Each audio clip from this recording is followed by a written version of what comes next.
badminton lovers. Tunggal putra nomor 1 dunia, Viktor Axelsen dari Denmark, meninggalkan lapangan penuh kemarahan setelah kalah dengan kontroversial pada perempat final All England Open 2024. Viktor Axelsen tersandung di hadapan Anthony Sinisuka Ginting dalam duel sesama unggulan di Utilita Arena pada Sabtu dini hari 16 Maret 2024. Pertandingan harus berakhir dengan drama yang menguras emosi Axelsen. Pertemuannya dengan Anthony Sinisuka Ginting untuk ke-18 kalinya harus ditutup dengan kekalahan yang menyesakan bagi sang raja bulu tangkis dunia. Peraih medali emas Olimpiade Tokyo 2020 itu tumbang dengan skor akhir 21-8, 18-21, dan 19-21 dari Anthony Ginting, dan ini sekaligus memperpanjang puasa gelarnya pada tahun ini. Sedangkan bagi Ginting, ini adalah kemenangan pertamanya dari Axelsen sejak semifinal Indonesia Masters 2020. Dalam 11 pertemuan sebelumnya, dia selalu kalah. Adapun momen kontroversial terjadi pada fase krusial game penentuan atau game ketiga ketika kedudukan imbang 18 sama. Ginting yang sempat unggul 18-12 terkejar 6 poin beruntun oleh Axelsen.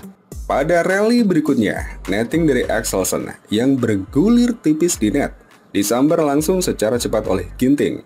Bola masuk dan poin untuk Ginting dengan kedudukan 19-18. Namun Axelsen tidak terima. Dia merasa Ginting melakukan fault. Dari sudut pandangnya, shuttlecock belum melewati net.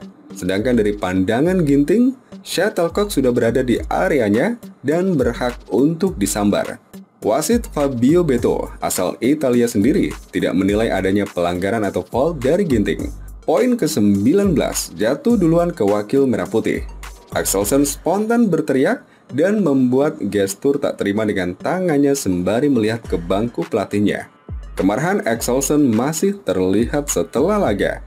Dia sempat berbicara dengan tatapan tajam kepada Ginting saat bersalaman. Mengutip dari Badminton Talk, Axelsen berkata agar Ginting mentraktirnya kopi jika tayangan ulang membuktikan pengembaliannya memang fault. Kekecewaan Axelsen makin terlihat saat dia meninggalkan lapangan duluan, alih-alih menunggu Ginting dan wasit dalam barisan. Kepada media Denmark, Axelsen kemudian menumpahkan semua amarahnya pasca laga tersebut. "Saya tidak punya banyak hal untuk dikatakan," kata Axelsen yang masih kesal, dikutip bolasport.com dari TV2 Sport Denmark. Tentu saja sangat sedih dan frustasi atas insiden itu. "Ini benar-benar disayangkan, sangat-sangat disayangkan sekali," katanya penuh kekecewaan. Axelsen menjelaskan bahwa sejatinya kebugaran dia agak kurang oke. "Saya minta maaf tentang level performa saya. Saya tidak merasa dalam kondisi bagus," ucap Axelsen menambahkan.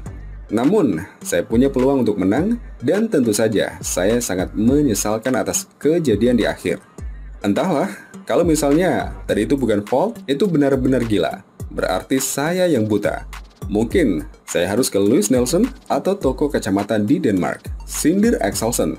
"Jelas sekali bolanya belum melewati net. Saya melihatnya," kata Axelsen memberikan versi pandangan dia.